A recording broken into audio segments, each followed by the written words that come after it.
Hey friends, if you wish to view and download your complete Amazon order history, then please watch this video. I will guide you through the process.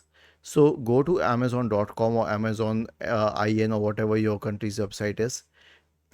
Click on the download pointing arrow here and then select your orders. It needs a few seconds to load. Okay, so let it load and you can see all of your orders here. So this is how you can get the list of orders.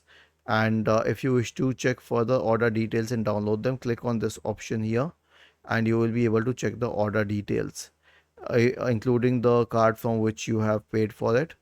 And you can also track the package and check the information.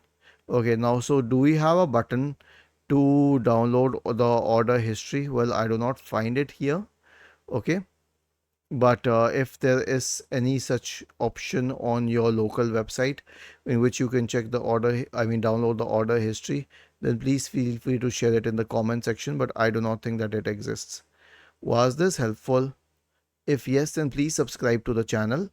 If not, then let us know in the comment section of the video on how we could help you further. Thank you for watching this video and have a nice day.